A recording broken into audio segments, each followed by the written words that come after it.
আসসালামু আলাইকুম রহমতুল্লাহ। সবাই কেমন আছেন? আশা করি সবাই অনেক ভালো আছেন। তো আজকে আমি এই জামাটা পেইন্টিং করে দেখাবো। তো শুরু থেকে শেষ পর্যন্ত আপনারা দেখবেন। এই হচ্ছে আমার জামা। আমি এখানে কার্বন পেপার নিয়েছি, তার উপরে আমার ফুলটা আমি বসিয়ে দিয়ে এঁকে নিব। যদিও এখানে সাদা কার্বনটা ইউজ করলে সুবিধা হবে, আপনি সহজে বুঝতে পারবেন, কিন্তু আমার হাতের কাছে আমি সাদা কার্বন পাইনি, যার কারণে আমি কালোটা দিয়ে কোনো রকম কাজটা করেছি। আপনারা চাইলে সাদা কার্বন নিতে পারেন। তো আমার ফুলটা আঁকা শেষ, আর এখানে আমার এই রঙগুলো লাগবে। আমি অ্যাক্রিলিক কালার দিয়ে রঙটা করেছি। তো আমার এই যে বিভিন্ন রকম সাইজে তুলি লাগবে টিস্যু পেপার, আর এই যে তুলিগুলো কিন্তু আমি পানিতে ভিজিয়ে রাখবো কাজ করার আগে, তাহলে তুলিটা অনেক সুন্দর নরম হবে, কাজ করাও সুবিধা হবে। তো প্রথমেই কিন্তু আপনাকে ডার্ক কালার কাপড়গুলোতে আপনাকে বেস দিয়ে নিতে হবে। সম্পূর্ণটা সাদা কালার দিয়ে আমরা যেটা ফুলটা এঁকে নিই সেটাকে বেস দেওয়া বলে। তো দেখতেই পাচ্ছেন আমি যেখানে লতা পাতা ফুল এঁকেছি সম্পূর্ণটাই কিন্তু আমি সাদা কালার দিয়ে প্রথমে এঁকে নিব। এখানে অন্য কালার যদি আমি ব্যবহার করি তাহলে সেটা ফুটে উঠবে না, যার কারণে আমাকে শুরুতেই সাদা কালার দিয়ে বেস দিতে হবে। এগুলা কিন্তু ডার্ক কালার কাপড়, যেমন কালো কাপড়, খয়েরি কাপড়, এই যে নেভি ব্লু, আদার্স আরও কিছু কালার আছে, আমার এই মুহূর্তে মনে পড়ছে না, আপনি ওগুলোতে বেস দিবেন। আর যেটা হালকা কালার সেই কালার কাপড়গুলোতে আপনি সরাসরি রং করতে পারবেন, কোনো সমস্যা নেই। তো এই তো আমি কিন্তু এখানে সম্পূর্ণটাই করব। আর এখানে আমার গোলাপ ফুলের মাঝে আমি কিন্তু সম্পূর্ণটা করতে পারছি না, জায়গায় জায়গায় একটু ফাঁকা রেখেছি যাতে আমার চিহ্নটা আমি বুঝতে পারি কোন দিক থেকে কোন পাপড়ি যাবে, এই জন্য আমি একটু হালকাভাবে দিয়েছি। আর এখানে দেখেন আমি কিন্তু একটা তুলি দিয়ে কাজ করে সেটা আবার পানিতে সুন্দর মতো ক্লিন করে টিস্যুতে একদম মুছে নিব যাতে কোনো পানি না থাকে। তারপরে আমি সবুজ কালার দিয়ে রং করব। এখানে আমার রংটা একটু ডার্ক মনে হলো, যার কারণে আমি আবার একটু সাদা কালার সবুজের সঙ্গে মিক্স করে আমার যে কালারটা প্রয়োজন আমি সেই কালারটা করে নিলাম। দেখেন কতটা উজ্জ্বল লাগছে সবুজ কালারটা। এর আগে বেশি ডিপ ছিল যার কারণে সাদা দিয়ে দিলাম।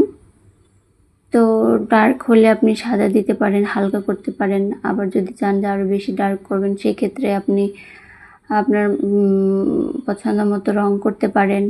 আমি কিন্তু আবার সেই তুলিটা সেমভাবে আমি এখানে ধুয়ে নিলাম। আমি বারবার অন্য তুলি ইউজ করব না, আমার যে তুলি প্রয়োজন আমি সেটাই বারবার কিন্তু ধুয়ে নিব। ধুয়ে নেওয়ার পরে কাজ করব, আমাকে আলাদা কোনো তুলি ব্যবহার করতে হবে না। তো আমি সবুজটা করেছি, যার জন্য এখন আমি লাল কালার করব, তাই আমি কিন্তু এখানে সবুজটা ধুয়ে নিয়ে সুন্দর মতো পানিটা পরিষ্কার করে নিলাম, একটু যেন পানি না থাকে তুলে, তাহলে রংটা ছড়িয়ে যাওয়ার চান্স থাকে।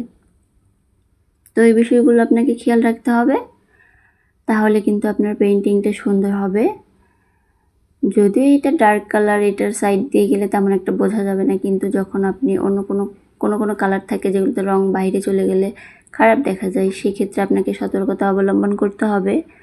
আর এখানে আমার যে দিক দিয়ে গোলাপ ফুলটা আছে, পাপড়িগুলো আমি যেভাবে এঁকে নিয়েছি সেভাবে করার চেষ্টা করেছি।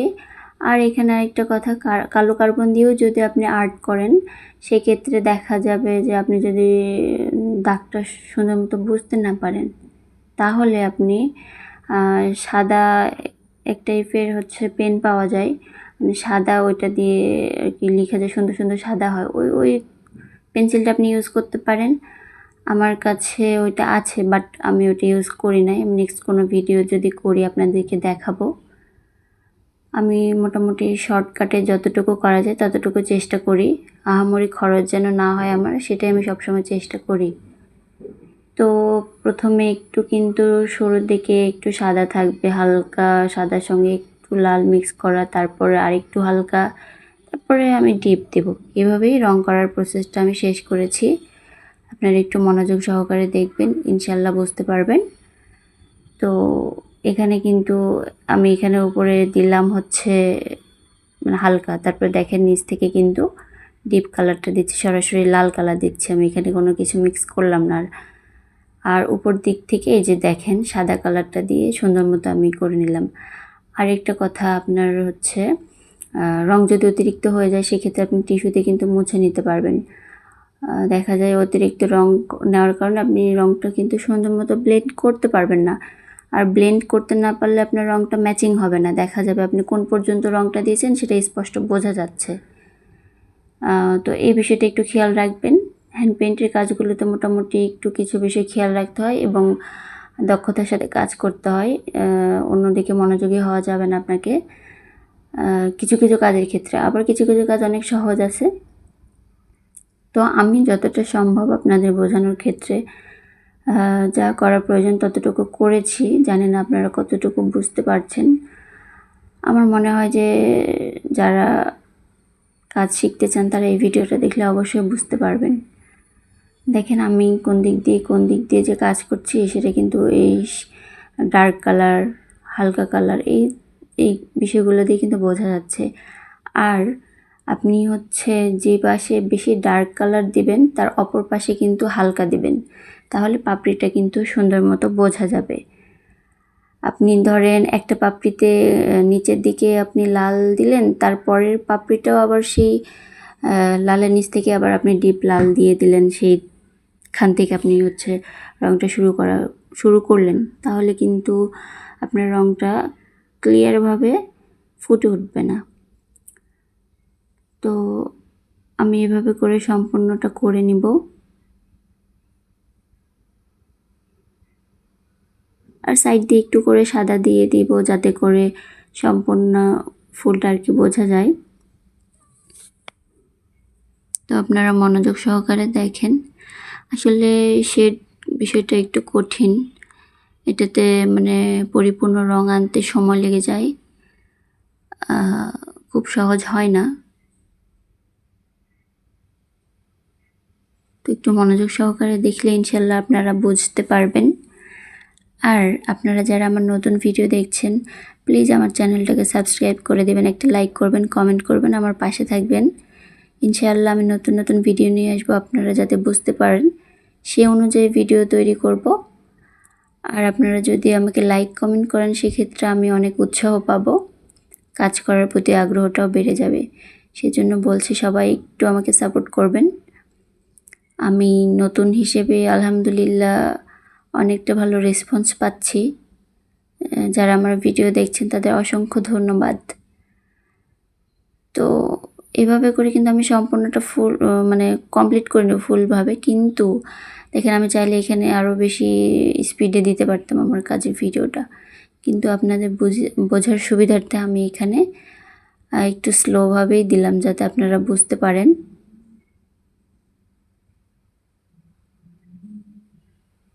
একটা কাজ করতে মিনিমাম অনেক সময় লেগে যায়, কিন্তু আপনাদের সামনে কয়েক মিনিটেই দেখাতে হয়, তার মানে বুঝবেন না যে কাজটা এত তাড়াতাড়ি হয়ে গেল। কাজ করতে অনেক সময় লেগে যায় কিন্তু। আর আপনি যখনই কাজটা সামনাসামনি করবেন, আমার ফোনে কিন্তু খুব একটা ক্লিয়ার বোঝা যাচ্ছে তাও না, আপনি যখন এই ক্যাটাগরিতে রংটা করবেন দেখবেন মাশাআল্লাহ কত সুন্দর লাগবে। আপনার ড্রেস বলেন, আপনি চাইলে কিন্তু এই ফ্লাওয়ারগুলো কুশন কভারে, আপনার হচ্ছে বেড কভার, তারপরে হচ্ছে বিভিন্ন জায়গায় আপনি কিন্তু পেইন্ট করতে পারেন, অনেক সুন্দর লাগে। তো আশা করি সামনে আমি অনেক সুন্দর সুন্দর ভিডিও আনবো, আপনারা দেখবেন।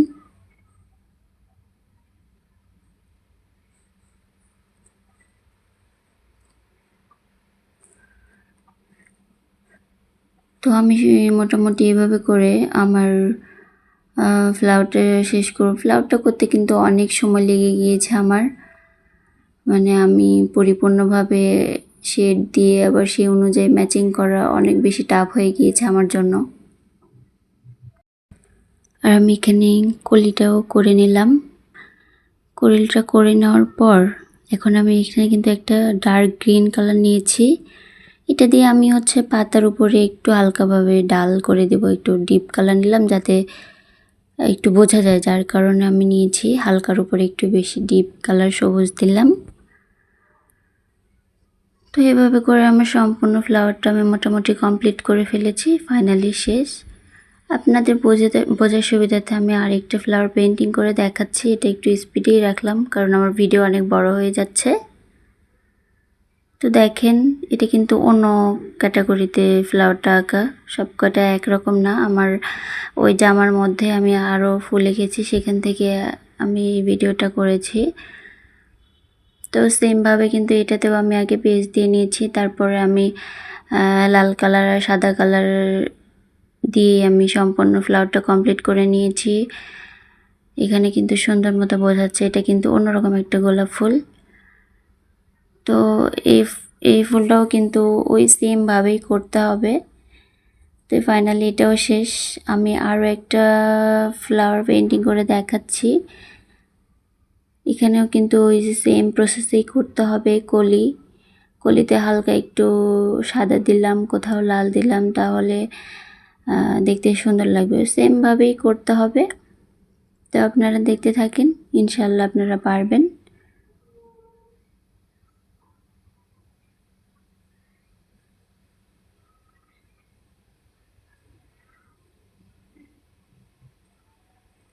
আসলে কোনো কাজ কঠিন না, আপনি যদি ট্রাই করেন তাহলে ইনশাল্লাহ পারবেন।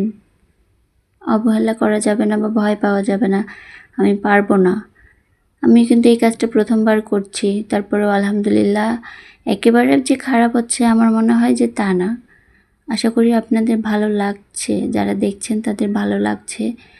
আর আপনারা চাইলে কিন্তু এই ডিজাইনটাও আপনাদের জামায় করতে পারেন। বিভিন্ন কালার জামার উপরে এই ডিজাইনটা অনেক সুন্দর লাগবে। সিম্পল একটা ডিজাইন, আমি খুব ভিজে ভিজে কাজ করিনি।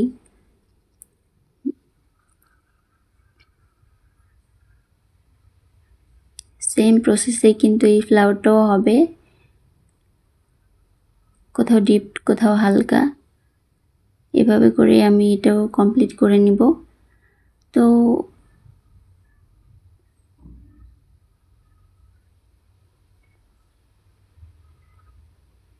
আমি আবারও বলছি, প্লিজ আপনারা আমাকে একটু সাপোর্ট করবেন, আমাকে উৎসাহ দিবেন।